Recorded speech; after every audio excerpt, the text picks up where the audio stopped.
Hello friends, कैसे हैं आप सब लोग। आशा करता हूं कि आप सब लोग बहुत अच्छे होंगे, मस्त होंगे।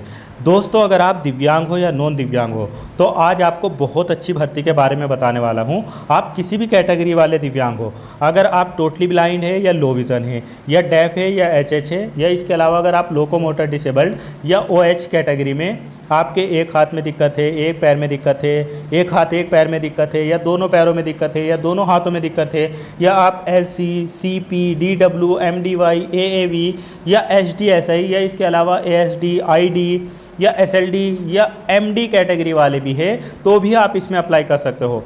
दोस्तों, इस भर्ती का नोटिफिकेशन बहुत जल्दी आने वाला है। जो भर्ती मैं आपको बताने वाला हूँ, इसका नोटिफिकेशन बहुत जल्दी आने वाला है और लगभग 12,000 प्लस पोस्टें आने वाली है। और दिव्यांगजनों की भी इसमें लगभग 400 से 500 पोस्टें अलग से रहेगी। तो अगर आप दिव्यांग हो तो इस वीडियो को आखिर तक आज ज़रूर देखना, क्योंकि इसमें मैं सब कुछ बताऊंगा आपको। कौन कौन दिव्यांग साथी अप्लाई कर पाएंगे इसमें, और क्या क्वालिफ़िकेशन चाहिए, सिलेबस क्या रहेगा, एग्ज़ाम आप लोगों का कब होगा, प्री मेंस कब होगा, इसके अलावा आपका सिलेक्शन कब तक हो जाएगा, कितनी फ़ीस चाहिए, कहाँ कहाँ पर ये वैकेंसी आएगी, ये सारी चीज़ें आपको बताऊंगा। इसलिए इस वीडियो को अगर आपने स्किप किया तो आप बहुत सारी इन्फॉर्मेशन नहीं पा पाएंगे, फिर आप कमेंट में परेशान होंगे। इसलिए बिल्कुल भी स्किप नहीं करना, आखिर तक इस वीडियो को ज़रूर देख लेना। और दोस्तों, जैसे ही इसका फुल नोटिफिकेशन आएगा उसके लिए मैं अलग से वीडियो बना दूंगा। इसलिए अगर आप लोगों ने मेरे चैनल को सब्सक्राइब अभी तक नहीं किया है तो प्लीज़ आप लोग सब्सक्राइब ज़रूर कर लो, क्योंकि जैसे ही फुल नोटिफिकेशन आएगा तो मैं अलग से वीडियो बनाऊंगा, तो वो आपको फिर मिल जाएगी। बेल आइकन भी ज़रूर दबा देना। और ये वाली वीडियो अगर पसंद आएगी तो इसको लाइक करना और अपने दिव्यांग साथियों की हेल्प ज़रूर करना, उन तक इस वीडियो को शेयर ज़रूर करना, ज़्यादा से ज़्यादा ग्रुप में शेयर ज़रूर करना। चलो, अब मैं आप लोगों को बताता हूँ कि कौन सी भर्ती है और क्या क्या कंडीशन रहेगी इसमें, और कब तक इसका नोटिफिकेशन आएगा, कब तक इसका एग्ज़ाम वगैरह होगा, सब कुछ मैं आपको बताऊंगा। देखो, अभी इसका फुल नोटिफिकेशन नहीं आया है। ये जो आप देख रहे हो ये पुराना नोटिफिकेशन है। आज जिस भर्ती की मैं बात कर रहा हूँ वो है आईबीपीएस के थ्रू आने वाली आरआरबी, यानी ग्रामीण बैंकों में जो भर्ती आती है, ऑफिस असिस्टेंट यानी जिसको क्लर्क बोलते हैं, और पीओ और स्केल सेकंड, थर्ड, ये जो भर्ती आती है इसमें बहुत सारे दिव्यांग साथी एलिजिबल होते हैं और बहुत सारे दिव्यांग साथियों की इसमें जॉब भी लगती है। इसमें सबसे अच्छी बात यह है, अगर आपको इंग्लिश बहुत अच्छी नहीं आती है, आपकी इंग्लिश वीक है, तो भी आप इसमें अप्लाई कर सकते हो। तो दोस्तों, आईबीपीएस के थ्रू ग्रामीण बैंकों में बहुत जल्दी आपको ऑफिस असिस्टेंट की भर्ती देखने को मिलेगी, पीओ की मिलेगी और स्केल सेकंड और थर्ड की भर्ती देखने को मिलने वाली है। लगभग ये पोस्टें जो रहेगी वो 12,000 प्लस पोस्टें रहने वाली है, और 7,000 से ज़्यादा पोस्टें इसमें जो रहेगी वो ऑफिस असिस्टेंट की रहेगी, जिसको क्लर्क भी बोलते हैं। क्लर्क में आपसे किसी प्रकार का कोई इंटरव्यू नहीं लिया जाएगा, बस आपका प्री मेंस होने के बाद में आपका सिलेक्शन हो जाएगा, और आपको जनवरी 2027 या फरवरी तक सिलेक्शन भी मिल जाएगा। और इसमें आपकी सैलरी भी बहुत अच्छी रहती है, मैं आगे बताऊंगा कितनी मिलेगी। दोस्तों, अगर आपने अभी तक बैंक की तैयारी नहीं शुरू की है तो आप आज ही से शुरू कर देना ज़रूर। इस वीडियो के डिस्क्रिप्शन में मैं कुछ बुक्स के लिंक लगा दूंगा, अगर आपको पसंद आए तो उनको ख़रीद लेना और उनसे भी तैयारी करते रहना। बाकी अगर आपके पास में है या आप यूट्यूब वगैरह से तैयारी कर रहे हो, आपने कोई कोर्स ले रखा है, तो आप उससे भी कर सकते हो। यूट्यूब पर भी बहुत मटेरियल मिल जाएगा, आप अच्छे से ग्रामीण बैंकों की तैयारी कर सकते हो। मैं सिलेबस वगैरह सब कुछ अच्छे से बताऊंगा, तो सब समझ जाओगे आप लोग। देखो दोस्तों, ग्रामीण बैंकों में ये भर्ती का जो नोटिफिकेशन आने वाला है वो 31 अगस्त को आपको देखने को मिलेगा। मतलब आपके सामने अब बहुत ज़्यादा समय नहीं है तैयारी करने का भी। देखो, इसका एग्ज़ाम क्योंकि जल्दी हो जाता है तो 4-5 महीने से ज़्यादा लगते हैं तैयारी करने में, इसलिए अभी से तैयारी करना। 31 अगस्त 2026 को या 1 सितंबर के आसपास आपको इसका फुल नोटिफिकेशन देखने के लिए मिल जाएगा। जैसे ही आएगा तो मैं बता दूंगा। इसमें दोस्तों, आपका जो एग्ज़ाम है, जो ये ग्रामीण बैंकों में भर्ती आएगी, उसका जो एग्ज़ाम है ना, ऑफिस असिस्टेंट वाला प्री एग्ज़ाम जो है वो आपका 6, 12 और 13 दिसंबर को हो जाएगा। इसके अलावा जो स्केल 1 यानी पीओ वाली भर्ती है उसका प्री भी 21-22 नवंबर को हो जाएगा। और इसके अलावा जो स्केल सेकंड और थर्ड वाली भर्ती है उसमें क्योंकि एक ही एग्ज़ाम होता है तो वो भी आपका 20 दिसंबर को हो जाएगा। तो देखो, इन्होंने पहले से ही डेट बता दी है कि कब कब एग्ज़ाम हो जाएगा। बस अब केवल इंतज़ार है इसके नोटिफिकेशन का। नोटिफिकेशन भी आपको 31 अगस्त को देखने को मिल जाएगा। बाकी फिर एक महीना बाद आपका मेंस भी हो जाएगा। जिस पोस्ट के लिए इंटरव्यू है उसमें इंटरव्यू भी हो जाएगा। क्लर्क के लिए तो कोई इंटरव्यू नहीं है, तो आपको जनवरी से फरवरी तक सिलेक्शन मिल जाएगा। दोस्तों मैंने शुरुआत में आप लोगों को बताया कि इसमें अप्लाई करने के लिए आप ऑल इंडिया में कहीं से भी है आप अप्लाई कर सकते हो। इसमें जो ऑफिस असिस्टेंट यानी क्लर्क वाली पोस्ट है उसके लिए 18 से 28 वर्ष एज मांगी जाएगी, लेकिन दिव्यांगजनों को एज में रिलैक्सेशन भी दिया जाएगा। बाकी जो ग्रुप ए की पोस्टें हैं उसमें 21 से 40 वर्ष एज मांगी जाती है, और जो स्केल सेकंड वाली पोस्टें हैं उसमें 21 से 32 वर्ष एज मांगी जाती है, लेकिन दिव्यांगजनों को एज में रिलैक्सेशन दिया जाएगा। देखो यहाँ पर आप देख सकते हो, अगर आप दिव्यांगजन हो तो आपको एज में 10 वर्ष की छूट मिलेगी। आप देखो इसमें देख लेते हैं कि कौन कौन अप्लाई कर सकता है। देखो अगर आप टोटली ब्लाइंड हो तो आप अप्लाई कर सकते हो, अगर आप लो विज़न वाले हो तो भी आप अप्लाई कर सकते हो। इसके अलावा देखो यहाँ पर लिखा हुआ है हियरिंग इम्पायर्ड, यानी अगर आप डेफ हो या हार्ड ऑफ हियरिंग वाले हो तो अप्लाई कर सकते हो। इसके अलावा यहाँ पर आगे देखो लिखा हुआ है ऑर्थोपेडिकली चैलेंज या लोकोमोटर डिसेबल्ड, जिसको OH भी बोलते हैं। अगर आप उस कैटेगरी से बिलोंग करते हो तो अप्लाई कर सकते हो। जैसे अगर आप OA है या OL है या OAL है या BL है या बोध आर्म वाले हैं या LC, CP, DW, MDY, AAV, SDSI वाले हैं तो आप भी अप्लाई कर सकते हैं। इसके अलावा अगर आप इंटेलेक्चुअल डिसेबल्ड है, जैसे अगर आप ID है या ऑटिज़म वाले हैं या SLD है या MI है, मतलब मेंटल इलनेस है या मल्टीपल डिसेबल्ड है, तो आप भी अप्लाई कर सकते हो। तो देखो यहाँ पर बहुत सारे दिव्यांग साथी हैं जो अप्लाई कर सकते हैं। दोस्तों अगर हम इसमें फ़ीस की बात करें तो इसमें मोस्टली जो फ़ीस लगती है वो 850 रुपये फ़ीस लगती है, लेकिन अगर आप दिव्यांगजन हैं या SC या ST है तो आपकी यहाँ पर जो फ़ीस लगेगी वो 175 रुपये फ़ीस लगेगी। तो दिव्यांगजनों को परेशान होने की ज़रूरत नहीं है, दिव्यांगजनों की यहाँ पर 175 रुपये फ़ीस लगेगी। अब देखो इसमें सबसे ज़रूरी चीज़ देख लेते हैं कि इसमें क्वालिफ़िकेशन क्या मांगी जाएगी। जो ऑफिस असिस्टेंट वाली पोस्ट है उसमें केवल आपके पास में अगर ग्रेजुएशन है, आपने किसी भी स्ट्रीम में किया हो, किसी भी यूनिवर्सिटी से किया हो, आपने BA किया हो, BSc किया हो या BCom किया हो, कुछ भी किया हो, आप इसमें अप्लाई कर सकते हो। यहाँ पर किसी प्रकार के कोई एक्सपीरियंस की ज़रूरत नहीं है। इसके अलावा जो स्केल 1 यानी PO वाली पोस्टें हैं उसके लिए भी आपके पास में केवल और केवल ग्रेजुएशन होना चाहिए, लेकिन अगर किसी ने एग्रीकल्चर, हॉर्टिकल्चर या फॉरेस्ट्री या एनिमल हस्बेंड्री वगैरह से ग्रेजुएशन अपना किया है तो उनको यहाँ पर प्रायोरिटी दी जाएगी।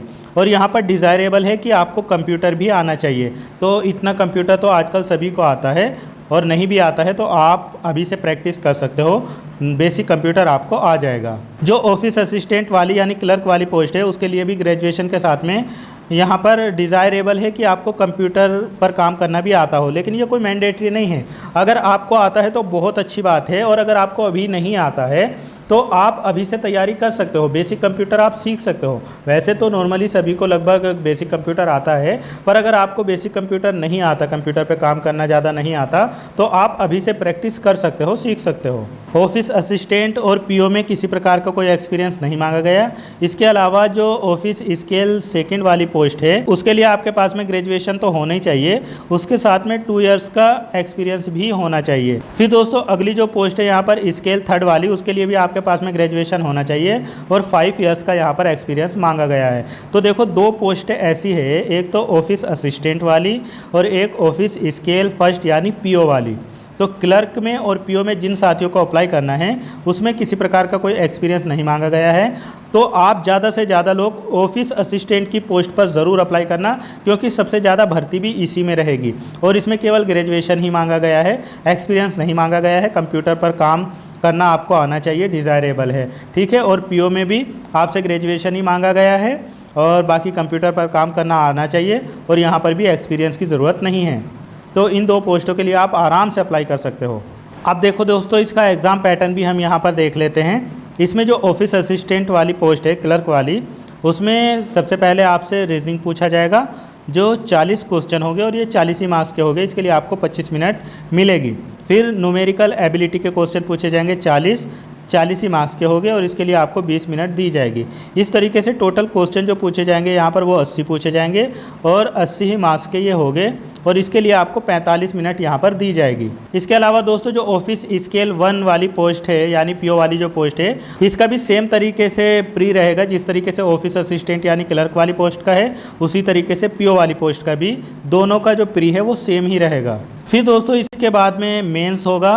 ऑफिस असिस्टेंट वाली जो पोस्ट है उसमें रीजनिंग के 40 क्वेश्चन पूछे जाएंगे जो 50 मार्क्स के होंगे। कंप्यूटर नॉलेज के 40 क्वेश्चन 20 मार्क्स के। जनरल अवेयरनेस के 40 क्वेश्चन 40 मार्क्स के। इसके अलावा अगर आप हिंदी लेते हैं तो हिंदी के 40 क्वेश्चन, या आप इंग्लिश लेते हैं तो इंग्लिश के 40 क्वेश्चन पूछे जाएंगे जो 40 ही मार्क्स के होंगे। मतलब आप या तो इंग्लिश ले सकते हो या हिंदी ले सकते हो, ठीक है। फिर इसके बाद में न्यूमेरिकल एबिलिटी के 40 क्वेश्चन पूछे जाएंगे जो 50 मार्क्स के होंगे। इस तरीके से टोटल क्वेश्चन जो होंगे वो 200 होंगे और 200 ही मार्क्स के होंगे। और इसके लिए आपको 120 मिनट यहाँ पर दिए जाएंगे। मतलब रीजनिंग के लिए 30 मिनट, कंप्यूटर के लिए 15 मिनट, जनरल अवेयरनेस के लिए 15 मिनट और इंग्लिश या हिंदी के लिए 30 मिनट।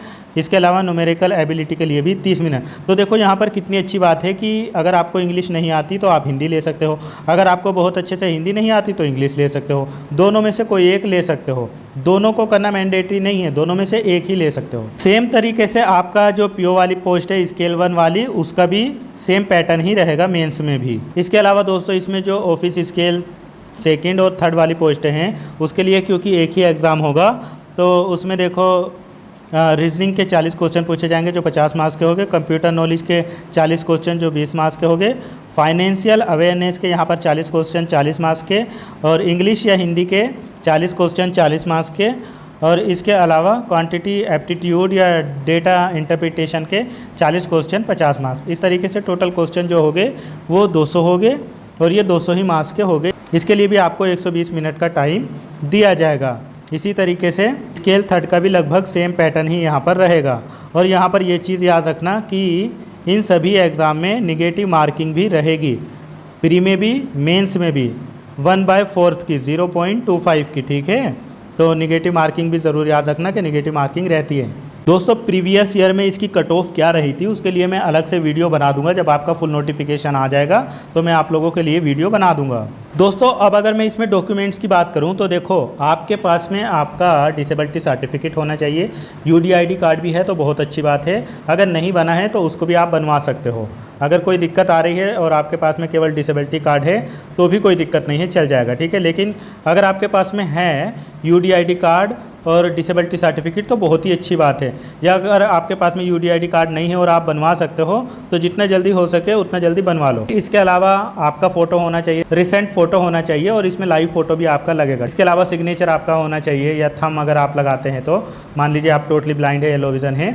और इसके अलावा आपकी हाई स्कूल इंटर की मार्कशीट, ग्रेजुएशन की मार्कशीट ये भी होनी चाहिए, क्योंकि जब आप इसका फॉर्म भरोगे तो जो आपकी हाई स्कूल में नाम लिखा होता है एज इट इज़ उसी तरीके से लिखना होता है, डेट ऑफ बर्थ भी उसी तरीके से। आपका आधार भी होना चाहिए और इसके अलावा आपकी कास्ट क्या है, मतलब कास्ट सर्टिफिकेट भी होना चाहिए। आप SC है, ST है या EWS है या OBC है, जो भी है वो आपका कास्ट सर्टिफिकेट भी होना चाहिए। और इसके अलावा आपकी ईमेल ID वगैरह, आपका एक्टिव मोबाइल, ये सब चीज़ें भी आपके पास में होनी चाहिए। तो मेन आपका डिसेबिलिटी सर्टिफिकेट या UDID कार्ड है, अगर आपके पास में अभी तक नहीं है तो वो ज़रूर बनवा लेना। UDID कार्ड वगैरह कैसे बनवाना है इसके लिए मैंने वीडियो बनाकर अपने चैनल पर अपलोड कर रखी है, आप आराम से देख सकते हो। बहुत से लोग पूछते हैं कि मेरे चैनल का नाम क्या है, तो मेरे चैनल का नाम जो है वो एजुकेशन DSM एंड RU है। आप इसको सब्सक्राइब कर सकते हो। और मैं धन्यवाद करूंगा उन दोस्तों का जिन्होंने मेरे चैनल को ज्वाइन भी कर रखा है। बहुत सारे साथी ऐसे हैं, 4 से 5 साथी ऐसे हैं जिन्होंने मेरे चैनल को ज्वाइन भी कर रखा है। तो अगर आप लोग भी मेरे साथ में जुड़ना चाहते हैं, ज्वाइन करना चाहते हैं तो ज्वाइन का बटन भी लगा हुआ है, आप मेरे चैनल को ज्वाइन भी कर सकते हो। अब दोस्तों आप ये भी देख सकते हो कि ग्रामीण बैंक में जो भर्ती आएगी वो कहाँ कहाँ देखने को आपको मिलेगी। तो देखो लगभग सभी स्टेट में देखने को मिलेगी, जैसे आंध्र प्रदेश, अरुणाचल प्रदेश, असम, बिहार, छत्तीसगढ़, गुजरात, हिमाचल प्रदेश, जम्मू कश्मीर, झारखंड, कर्नाटका, केरल, मध्य प्रदेश, महाराष्ट्र, मणिपुर, मेघालय, मिज़ोरम, नागालैंड, उड़ीसा, पुदुचेरी, पंजाब, राजस्थान, हरियाणा, तमिलनाडु, तेलंगाना, त्रिपुरा, उत्तर प्रदेश, उत्तराखंड और वेस्ट बंगाल। यहाँ पर आपको ये भर्ती देखने को मिलेगी। अभी ये पुराना नोटिफिकेशन है, जब नया नोटिफिकेशन आएगा तो उसमें जितनी भी वैकेंसी आएगी वो मैं आपको यहाँ पर सब बता दूंगा। तो दोस्तों आप किसी भी स्टेट से बिलोंग करते हो, किसी भी कैटेगरी के दिव्यांगजन हो, अगर आपका ग्रेजुएशन हो गया है तो आप इसमें अप्लाई ज़रूर करना, क्योंकि आपके लिए ये बहुत अच्छी अपॉर्चुनिटी है और बहुत ज़्यादा वैकेंसियाँ हैं। इतनी वैकेंसी आपको जल्दी से कहीं देखने को नहीं मिलती है। 12,000 प्लस वैकेंसी रहेगी, उसमें दिव्यांगजनों की भी 400-500 वैकेंसी रहेगी। तो आप लोगों के लिए बहुत अच्छा मौका है। और जो ऐसे दिव्यांग साथी है जिनको स्क्राइब की ज़रूरत है या एक्स्ट्रा टाइम की ज़रूरत है, तो इसमें स्क्राइब और एक्स्ट्रा टाइम भी दिया जाएगा। अपेंडिक्स वगैरह बनवाना होता है तो वो भी बनवाने की ज़रूरत नहीं है। जब नया नोटिफिकेशन आएगा तो मैं आपको दिखा दूंगा और किसको बनवाना है वो भी मैं आपको बता दूंगा। तो आप लोग इसलिए मेरे चैनल को सब्सक्राइब ज़रूर कर लो। मैं बार बार इसीलिए कहता हूँ कि सब्सक्राइब कर लो, क्योंकि आप बाद में परेशान होते हो, आप तक वीडियो नहीं जाती। आप लोग वीडियो देखते हो लेकिन सब्सक्राइब नहीं करते हो, और अगर सब्सक्राइब कर रखा है तो बेल आइकन नहीं दबाते हो, आप तक वीडियो पहुँच ही नहीं पाती है। इसलिए चैनल को सब्सक्राइब भी करो, बेल आइकन भी दबाओ और लाइक करके अपने दोस्तों तक शेयर भी करो। कम से कम अगर मैं इतनी मेहनत कर रहा हूँ तो इसको ज़्यादा से ज़्यादा दिव्यांगों तक भेजो, ताकि सभी दिव्यांगजनों की हेल्प हो सके। ठीक है, अगर जानकारी अच्छी लगी है तो लाइक ज़रूर करना और शेयर भी ज़रूर करना, चैनल को सब्सक्राइब भी ज़रूर कर लेना। मिलता हूँ फिर जल्दी किसी और वीडियो में। Thank you so much.